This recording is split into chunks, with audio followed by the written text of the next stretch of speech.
We are honored to have you with us today, and we feel your presence. So let me welcome you by saying the floor is yours, President Zelensky.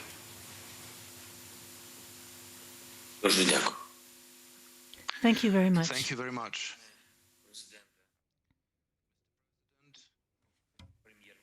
Mr. Prime Minister, members of the government, members of the parliament, the nation of Norway, for me, it's a big honor to address you on behalf of the Ukrainian people. Today is the 35th day of the all-out invasion of Russia on the territory of Ukraine after 8 years of war in the east of our country, in the Donbass. Russian forces invaded from three directions, from the north, from the east and the south, and they attacked us on the soil, in the air and from the sea. Russian missiles and air bombs are hitting our cities and civilian infrastructure on the daily basis, every night. For the Russian forces, there are no prohibited targets. They attack everything, starting from hospitals to airports, starting from food warehouses to housing blocks, and the losses are colossal. Dozens of thousands of houses destroyed, dozens of thousands of villages and municipalities destroyed, millions of people left without shelter. The convoys, armored convoys of Russian forces are not reducing, although we destroyed thousands of them. Russia is losing more of its armored vehicles than in any other war. The solidity of Russian army in their behavior needs special attention, because this is the biggest threat since the Second World War. Ukrainian ports in the Black and the Azov Sea are blocked by Russia since the day one of the invasion. About hundreds of vessels cannot enter the Mediterranean. Some of the vessels were simply taken over. This is the freebooting for the sake of stealing the cargo. Some of the vessels were attacked by fire, but this was not by chance. They have also mined the sea, and now the sea mines are drifting in the water, and this is the danger for any vessel, for any port, for any country in the Black Sea region. One of such mines was very timely caught near Bosphorus, another one near Bulgaria, another one near Romania, and we don't even want to imagine if some of these mines will not be identified in the timely manner, who will suffer then? Probably the ferries, or big passenger cruise boats, or tankers, the explosion of which can lead not only to the human casualties, but big environmental disaster. And then Russia, as usually, will say that allegedly that was not them who are to blame and who have done it, as they did many times when they were killing the critics of the Russian authorities, or when they shot down the Boeing plane over the Donbass. The war now is not limited only to our borders.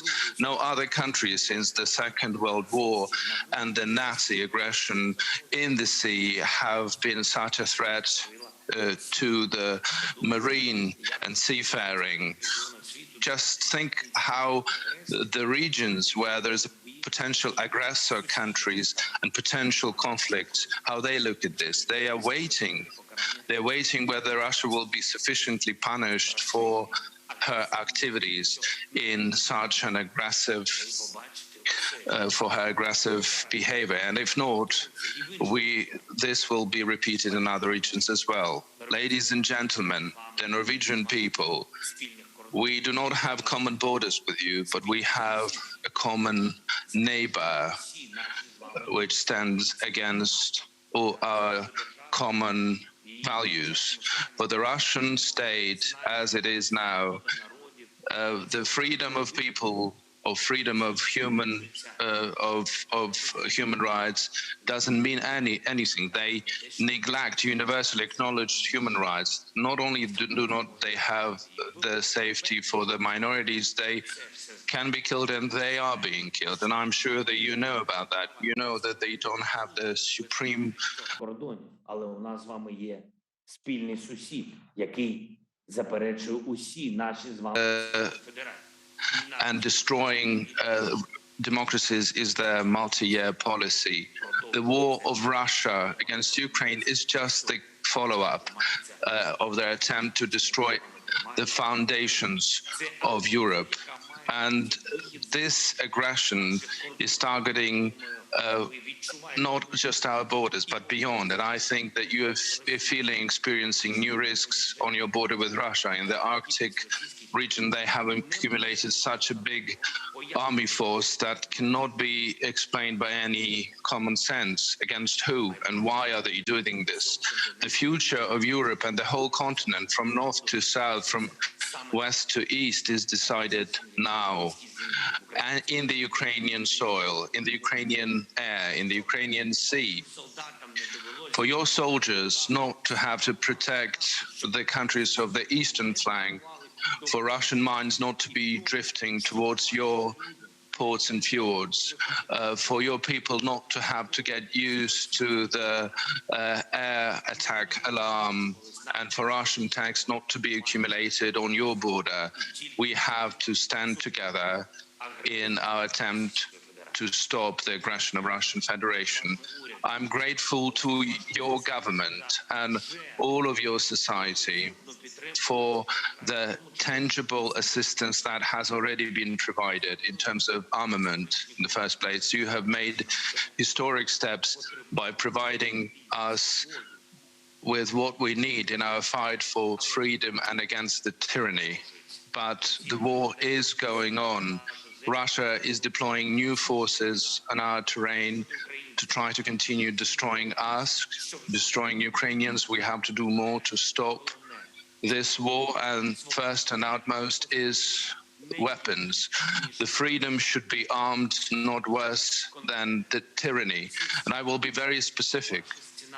In your chamber, believe me, here right now, we are losing specific people, specific cities. So I want to name specifically what we need. We need anti-ship missiles, Harpoon. We have anti-air defense systems, NASAMS, also anti-armored vehicles systems, ultra old scope of this.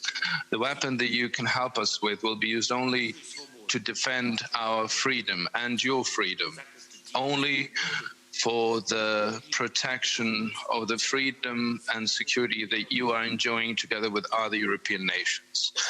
Secondly, the sanctions, the only means of urging Russia to look for peace are sanctions. And I'm sure that the country that is awarding Nobel Prize on the annual basis understands more than any other country what peace means and how much do we need it, how valuable is every attempt that brings peace. This is why the sanction packages should be introduced on the weekly basis without pauses. The stronger the sanctions packages are going to be, the faster we will bring back the peace.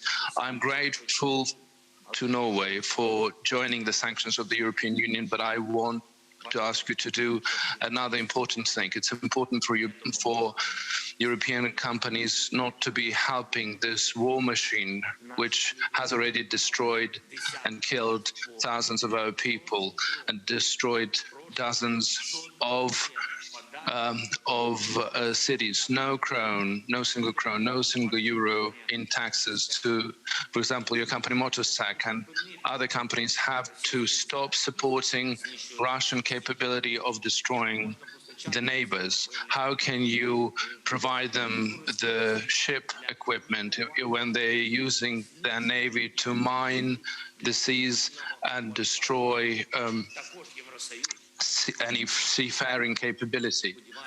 The European Union, and I do hope also Norway, have to introduce the ban for Russian vessels to use European ports for the time being while they are blocking our ports. They should not have the right of using the ports of the free world. It's not about money, it's about freedom and safety of marine and seafaring in the world. And the third item is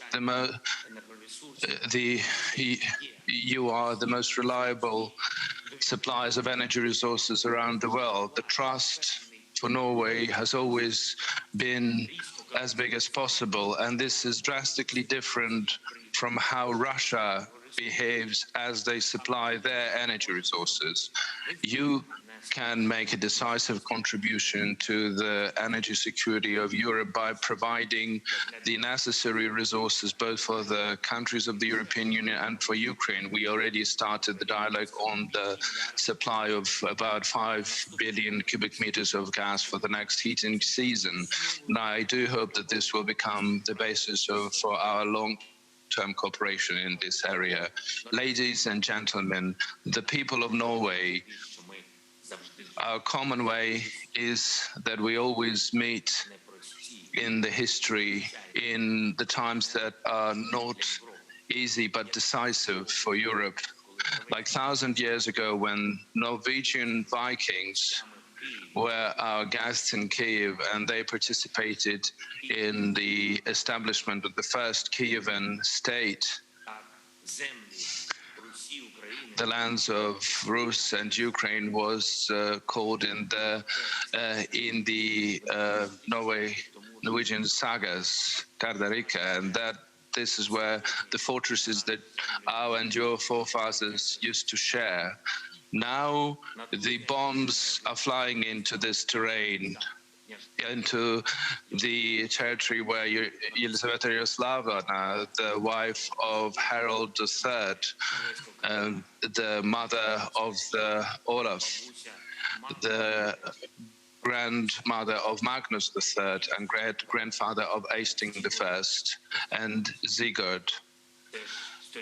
These are the pages of our common history, the history of the Kievan Rus. This history was created here on this land together with our people, and nowadays we're jointly defending it.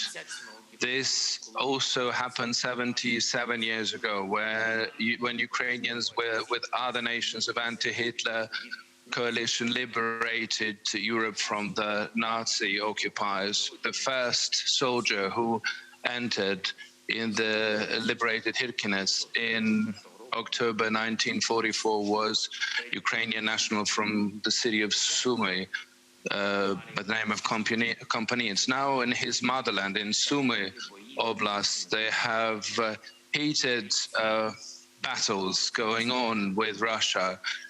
Ukrainians were coming together to push back this aggression, to protect our state and our way of living, the democratic and free way of living, with the protection of rights and freedoms for everyone. The price is terrible for us. We know about 145 kids that died, and this is just official statistics. In the occupied territories, we cannot identify all the casualties. It is quite probable that we have lost hundreds of kids, just kids. And after this war, we will have not to just restore our land physically, rebuild our cities, demine our lands and our seas. We will have to do the rehabilitation of people, both civilians and the soldiers, to treat them after the wounds and what they have gone through. I know that your country has a vast experience in rehabilitation, and this is something that you could help us with as well. And I would like to invite you to join our project of restoration of Ukraine. The tremendous losses that we have incurred means that the amount of investments needed will be huge, and as one of the most important responsible investor, Norway can do a lot to bring back the stability in the east of Europe, and then I'm sure we'll be able to borrow one of your beautiful traditions, a tradition that characterizes you as peace-loving people, as the society which is built on the principles of goodness. On the day of the Constitution, on the annual basis, you organize the parade of school children. The children from all parts of Norway take part in this parade, and this year, together with your children, you will have also Ukrainian children marching. Our Ukrainian children who arrived to seek shelter in Norway.